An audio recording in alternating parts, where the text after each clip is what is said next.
সম্প্রতি চীন কি বঙ্গোপসাগরে আমাদের মিলিটারি জোনে গুপ্তচর জাহাজ পাঠিয়েছিল? গুপ্তচর জাহাজের গোপন মিশন কী ছিল? চীন কি বঙ্গোপসাগর এবং ভারত মহাসাগরে পাওয়ার করিডোর তৈরি করতে চাইছে? আমাদের উত্তর কতটা কড়া ছিল যে চীনের গুপ্তচর জাহাজকে লেজ গুটিয়ে পালিয়ে যেতে হয়েছিল? নমস্কার, আমি সত্যজিৎ মুখোপাধ্যায়। আপনাদের সকলকে স্বাগত জয় হিন্দের নতুন এপিসোডে। আচ্ছা, ভারতের এয়ার ডিফেন্স সিস্টেম, আমাদের নেভাল স্ট্রেংথ বোঝার জন্য এই মুহূর্তে দেখা যাচ্ছে যে পৃথিবীর বৃহৎ শক্তিধর দেশগুলোর মধ্যে একটা উন্মাদনা শুরু হয়েছে, লাফালাফি শুরু হয়েছে। এবং কদিন আগেই নিশ্চিতভাবে আপনাদের মনে আছে যে আমাদের এয়ার ডিফেন্স পরখ করে দেখতে এসে এই মুহূর্তে কোমর ভেঙে পড়ে রয়েছে ইউএস নির্মিত ব্রিটেনের অতি সাধের যে ফাইটার জেট F-35B। একই সঙ্গে কদিন আগে আমরা এই জয়হিন্দের এপিসোডে বলেছি যে উত্তাল বঙ্গোপসাগর থেকে আমরা জল জ্যান্ত দুজন মার্কিন চর সন্দেহে দুজনকে গ্রেপ্তার করা হয়েছে, তাদেরকে জিজ্ঞাসাবাদ পর্ব চলছে। সে তো নয় গেল একজন দুজন আকাশে এসে তারা চোরাগোপ্তা তথ্য নেওয়ার চেষ্টা করেছে, কিন্তু এবার আমাদের তথ্য চুরি করতে এসে, আমাদের সম্পর্কে গুপ্তচর বৃত্তি করতে এসে এবার আস্ত একটা গুপ্তচর জাহাজকে আমাদের হাতে ধরা পড়তে হলো। কিভাবে ধরা পড়লো, আমরা কি পদক্ষেপ নিলাম, সেই কথাটা পরে বলছি। তার আগে বোঝা প্রয়োজন কি ঘটেছিল আমাদের সঙ্গে, অর্থাৎ আমাদের নেভির সঙ্গে একটি ফ্রান্সের সংস্থা, একটা ইন্টেলিজেন্স ফার্ম ফ্রান্সের, এই সংস্থাটির নাম আনসিন ল্যাব। আমরা আমাদের সঙ্গে ফ্রান্সের এই আনসিন ল্যাব নামক যে সংস্থাটি, যেটা মূলত একটা ইন্টেলিজেন্স ফার্ম আর কি, সেটা একসঙ্গে এই সমুদ্র, এই রিজিয়ন অর্থাৎ ভারত মহাসাগর, বঙ্গোপসাগর, এই রিজিয়নের পরিস্থিতি, নিরাপত্তা খতিয়ে দেখছিল বেশ কয়েকদিন ধরে। সাম্প্রতিক সময় এই আনসিন ল্যাবের যারা গোয়েন্দারা আছেন এবং আমাদেরও গোয়েন্দারা রয়েছেন, তারা ফলো করেন যে সেই সময় বঙ্গোপসাগর এবং ওই রিজিয়নে, ওই অংশে 1900 জাহাজ, মোটামুটি সংখ্যাটা এরকমই, সেগুলো ডিপ্লয়েড ছিল বা সেগুলো সে ভাসমান অবস্থায় ছিল। কিন্তু তার মধ্যে 10টি জাহাজের AIS অফ করা ছিল। AIS কি? AIS হলো automatic identification system. AIS of করে দিলে কোনো জাহাজকে কোনোভাবেই আর ট্র্যাক করা সম্ভব নয়। তখন আমাদের তরফে, আমাদের কোস্টাল গার্ড বা আমাদের নেভির তরফে বলা হয় যে 10% জাহাজ তাদের ট্রান্সপন্ডারকে অফ রেখেছে, AISকে অফ রেখেছে, সেটা অন করতে বলা হয়। সমস্ত জাহাজ মোটামুটি সেগুলো অন করে দেয়, কিন্তু একটি মাত্র জাহাজ দেখা যায় যেটা সেই সময় আমাদের EEG অর্থাৎ এক্সক্লুসিভ ইকোনমিক জোন বা আমাদের মিলিটারি জোনের একদম ভেতরের অংশে ছিল। সেই জাহাজটি তার যে AIS সেটাকে অফ করে রাখে। সেই জাহাজটি হলো চীনা গুপ্তচর জাহাজ, যার পোশাকি নাম Yangwang-5। এই জাহাজটিরকে আমরা কি করলাম, আমাদের তরফে কি স্টেপ, কড়া পদক্ষেপ নেওয়া হয়েছে, এক্ষুনি বলছি।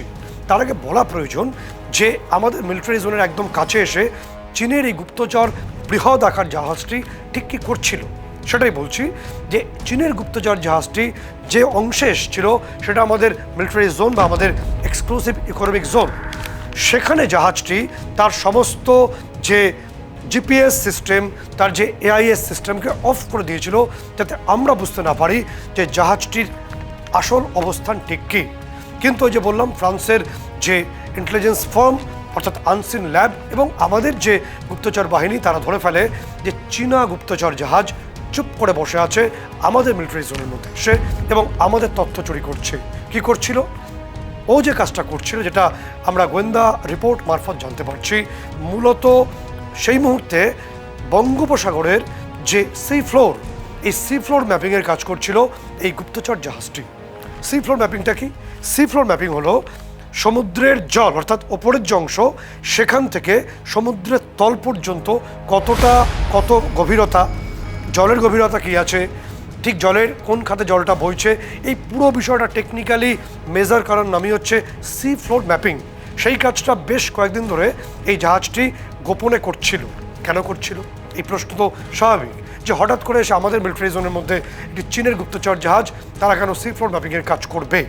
কারণটা হলো, গোয়েন্দা রিপোর্ট যেটা আসছে, এই জাহাজটি মূলত বোঝার চেষ্টা করছিল যে আমাদের যে নিউক্লিয়ার সাবমেরিন আছে, আমাদের অত্যাধুনিক সাবমেরিন আছে, যে সমস্ত সাবমেরিনকে আশেপাশের দেশগুলো ভীষণ ভীষণ ভয় পায়, এই সাবমেরিনগুলোর যে, এটাকে বলা হয় সাবমেরিন করিডর, ঠিক কোথা থেকে সাবমেরিনটা আসছে, কোন দিকে যাচ্ছে, এটা বুঝতে গেলে অর্থাৎ ভারতবর্ষের সাবমেরিনের গতিপথ, যেটাকে টেকনিক্যালি বলা হয় সাবমেরিন করিডর, সেটাকে বুঝতে গেলে এই ফ্লোর ম্যাপিং কাজটা অত্যন্ত প্রয়োজন। সেটাই করছিল চীনের এই ওয়াংফাং 5 নামক জাহাজটি, এবং তার পাশাপাশি বোঝার চেষ্টা করছিল আমাদের নেভি স্ট্রেংথ ঠিক কোন জায়গাতে আছে। এবং একই সঙ্গে আমাদের তামিলনাড়ুর যে নিউক্লিয়ার প্ল্যান্ট, সেই সম্পর্কে কি কোনো খোঁজ খবর নিচ্ছিল এই জাহাজটি? অনেকগুলো প্রশ্ন আছে। এবং এই জাহাজটি কেন এসেছিল বলুন তো? এই জাহাজটি এসেছিল এই যে ফ্লোর ম্যাপিং করছিল, আমাদের সাবমেরিনের গতিপথ বোঝার চেষ্টা করছিল, তার সঙ্গে জড়িয়ে আছে একটা ঐতিহাসিক ঘটনা। সেই ঘটনাটা 1971 সালের 3রা ডিসেম্বর। সেই ঘটনাটি আমাদের শত্রুস্থানীয় প্রতিবেশী পাকিস্তানকে এখনও আতঙ্কে রেখেছে, এবং পাকিস্তানকে সাপোর্ট করতেই কি প্রক্সি প্রতিবেশী চীন ওখানে ফ্লোর ম্যাপিংয়ের কাজ করছিল। 1971-এ কী হয়েছিল? 1971-এর 3রা ডিসেম্বর পাকিস্তানের পিএনএস গাজী, এটা একটা অত্যাধুনিক সাবমেরিন ছিল, আমেরিকার নির্মিত। সেটি শ্রীলঙ্কা হয়ে আমাদের বিশাখাপত্তনমে এসেছিল, কারণ সে জানতো যে আমাদের সেই সময়কার career battle group CBG Vikramaditya সেটি ওখানেই অবস্থান করছে। কিন্তু এটা ট্র্যাপ ছিল, আমরা আমাদের সিবিজিকে সরিয়ে দিয়েছিলাম। পরিবর্তে আমাদের ডেস্ট্রয়ার রাজপুত, আইএনএস রাজপুত সেখানে অবস্থান করছিল। পাকিস্তান বুঝতে পারেনি। পাকিস্তানের পিএনএস গাজী যখন পৌঁছয় বিশাখাপত্তনমে, তখন আমাদের destroyer INS Rajput depth charge করে এই সাবমেরিনটিকে ডুবিয়ে দেয়, যেটা তৎকালীন পাকিস্তানকে যুদ্ধে হারিয়ে দেয় এবং মুখ পড়ে আমেরিকা। এটা ঐতিহাসিক সত্য। সেই সত্যিটা বারে বারে পাকিস্তানকে ভূতের মতো তাড়া করে ফেলে, যে কারণে পাকিস্তানের বন্ধু এবং আমাদের প্রক্সি প্রতিবেশী চীন, সেই প্রক্সি প্রতিবেশী এই পাকিস্তান অথবা অন্য কোনো দেশের জন্য এই ফ্লোর ম্যাপিংয়ের কাজটা করছিল, কারণ তারা নিজেরা হয়তো এই রিস্কটা নেবে না অনেকগুলো কারণে। কারণ মালাক্কা চ্যানেল, মালাক্কা স্ট্রেট ঠিক আমাদের এই বঙ্গোপসাগরের পাশেই, সেখান থেকে চীনের 80% ব্যবসা হয়, সেখানে আমাদের নৌবহর সবসময় অ্যাক্টিভ থাকে। সে কারণে গোপনে তথ্য সংগ্রহ করে প্রতিবেশী পাকিস্তানকে তারা তুলে দিচ্ছিল বলে গোয়েন্দাদের একটা বড় অংশ মনে করছে। এবং তখন আমরা বুঝতে পারি আমাদের যে ফ্রান্সের যে ইন্টেলিজেন্স ফার্ম এবং আমাদের গোয়েন্দারা ট্র্যাক করে ফেলেন যে গুপ্তচর জাহাজ দাঁড়িয়ে আছে গত 3 দিন ধরে, এবং সমস্ত তথ্য সে সংগ্রহ করছে বা করার চেষ্টা করছে। আমরা কি করলাম? আমরা সঙ্গে সঙ্গে আমাদের ওই রিজিয়নের যে 3 অতন্দ্র প্রহরী, আইএনএস সহ্যাদ্রি, আইএনএস শিবালিক এবং আইএনএস সাতপুরাকে আমরা অ্যালার্ট মোডে নিয়ে আসলাম, এবং তাদেরকে ওই যে গুপ্তচর জাহাজটি তাদেরকে ট্র্যাক করতে বললাম। 3টি জাহাজ, 3টি ফ্রিগেট নেচারের জাহাজ। কী ছিল আমাদের এই 3 অতন্দ্র প্রহরীর হাতে? কী ছিল, কী অস্ত্র ছিল এই 3 ফ্রিগেট যুদ্ধ জাহাজের কাছে? 32 থেকে 40টি ব্রহ্মস ছিল। এছাড়া ব্যারাক 8 এয়ার ডিফেন্স 3টি জাহাজেই ইনস্টল করা ছিল বা থাকে, এবং একই সঙ্গে ছিল বরুণাস্ত্র, একটা স্পেশাল টর্পেডো, যেটাকে বলা হয় জলের মিসাইল। অর্থাৎ যেমন এয়ার টু এয়ার মিসাইল যখন নিক্ষেপ করা হয়, হিট করা হয়, সেটাকে লক করে দিলে শত্রুপক্ষের বিনাশ অবশ্যম্ভাবী, তেমনিভাবে এই 3 অতন্দ্র প্রহরী আইএনএস শিবালিক, আইএনএস সাতপুরা এবং আইএনএস সহ্যাদ্রি, এদের সঙ্গে ছিল বরুণাস্ত্র যে টর্পেডো, সেটাকে যদি লক করে দেওয়া হয় একবার, তাহলে জলের নিচ থেকে গিয়ে শত্রুপক্ষের সাবমেরিনকে 1 মিনিটে ডুবিয়ে দেবে। 3টি এই জাহাজকে, অর্থাৎ 3 আমাদের অতন্দ্র প্রহরী যখন ছুটে যায় ওই গুপ্তচর জাহাজের দিকে, তখন আতঙ্কিত হয়ে পড়ে চীনা জাহাজ যে আমাকে কি তাহলে এই মুহূর্তে ডুবিয়ে দেবে, আমার দিকে কি কোনো মিসাইল চার্জ করবে? মুহূর্তের মধ্যে সেটি বুঝতে পারে, এবং তারা সেই চীনা জাহাজটি তার হেডকোয়ার্টারের সঙ্গে যোগাযোগ করে, এবং গোয়েন্দা রিপোর্ট যেটা জানতে পারছি, সঙ্গে সঙ্গে চীনা কর্তারা তাকে দ্রুত বলে যদি ব্যাক করো, এবং সেই সময় আমাদের জাহাজ 3টি জাহাজ প্রায় পৌঁছে গেছিল। হয়তো আর 2-4 মিনিট এদিক ওদিক হলে অন্য কিছু ঘটতেও পারতো। সেটি বুঝেই এই গুপ্তচর জাহাজটি লেজ গুটিয়ে আমাদের মিলিটারি জোন থেকে একদম পালিয়ে যায়, এবং পালিয়ে সেটি একটি আপাত নিরাপদ স্থানে গিয়ে পৌঁছয়। তারপর আমাদের গোয়েন্দা রিপোর্ট আসছে যে সেটি আর আপাতত আমাদের এই ইকোনমিক, অর্থাৎ যে এক্সক্লুসিভ ইকোনমিক জোনে আসার চেষ্টা পর্যন্ত করেনি, এবং আমাদের 3 অতন্দ্র প্রহরী এই মুহূর্তে টহলে আছে, যাতে কোনোভাবেই চীনা গুপ্তচর জাহাজ বা এই ধরনের স্পাই জাহাজ আমাদের যে মিলিটারি জোন সেখানে প্রবেশ করতে না পারে। এখানে একটা ব্যাপার আছে, এই যে চীনের গুপ্তচর জাহাজ, তাকে নয় আমাদের 3 মূর্তি গিয়ে একেবারে ভাগিয়ে দিয়ে এসছে, সে পালিয়ে পথ পাচ্ছে না এরকম একটা অবস্থা। এর আগে শ্রীলঙ্কার ক্ষেত্রেও, শ্রীলঙ্কায় যখন গেছিল গুপ্তচর জাহাজ, আমাদের নিষেধাজ্ঞায় পালিয়ে গেছিল। কিন্তু এটা রেড লাইন কি আমাদের জন্য? অর্থাৎ চীনের এই গুপ্তচর জাহাজের পরিবর্তে এই চীনের সিবিজি এসে উপস্থিত হয়। এবং চীন কী করছে বুঝতে হবে। চীন একটা দীর্ঘমেয়াদী পরিকল্পনায় গেছে। পরিকল্পনাটা কি?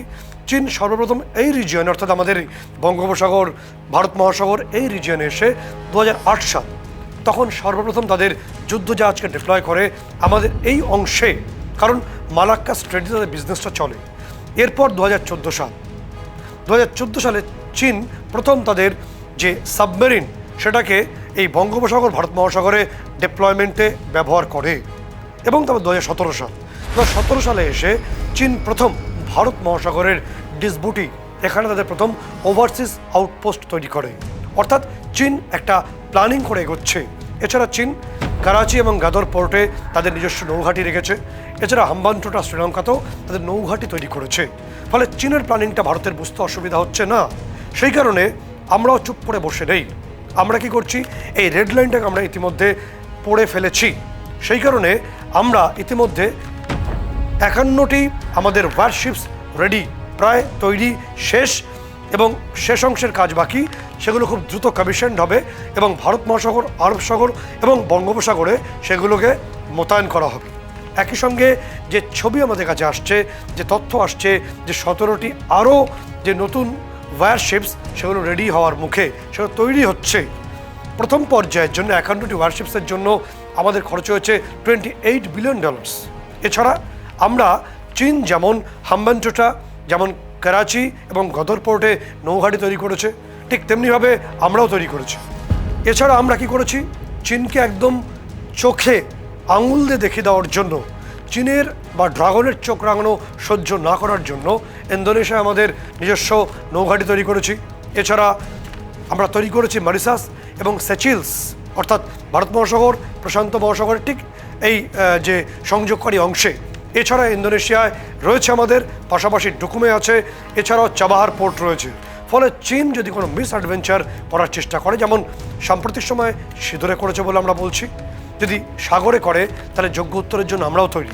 আমাদের নৌবাহিনী একে একে নামবে ভারত মহাসাগর, বঙ্গোপসাগর এবং আরব সাগরে।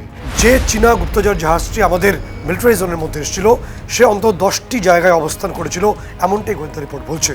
এরপর চীনা গুপ্তচর জাহাজ যখন পালিয়ে গেল, তার পরপরই আমাদের ওই অংশে বালাসোর থেকে লং রেঞ্জ ডিউরেশনের যে ক্রুজ মিসাইল তা আমরা উৎক্ষেপণ করলাম, যার স্পিড 8 ম্যাক, অর্থাৎ ঘন্টায় 10,000 কিলোমিটার। অর্থাৎ উৎক্ষেপণ করলে 1 মিনিটে চীনের ঘাড়ে গিয়ে পড়বে। তারপর কি ছবি দেখলাম? তারপর দেখলাম আমাদের বিদেশমন্ত্রী এস জয়শঙ্করকে বেজিংয়ে অভ্যর্থনা জানালেন চীনের প্রেসিডেন্ট শি জিনপিং। সমীকরণটা বুঝতে পারছেন তো? ঠিক গঙ্গা দিয়ে কতটা জল প্রবাহিত হলে এই সমীকরণ তৈরি হয়। কারণ ভারত মহাসাগর, বঙ্গোপসাগর বা আরব সাগর, এখানে কোনো দাদাগিরি চলবে না। এখানে শেষ কথা বলবে ভারত। এবং চীনের যদি কোনো জাহাজ এখানে প্রবেশ করে, সেটা গুপ্তচর হোক বা যুদ্ধজাহাজ হোক, তাহলে পালাতে হবে আমাদের তাড়াকে আরও বারে বারে। সেই ছবিটাই পরিষ্কার হচ্ছে ভারতের পরবর্তী পদক্ষেপ থেকে। আজকে এপিসোড এই পর্যন্ত। জয় হিন্দ।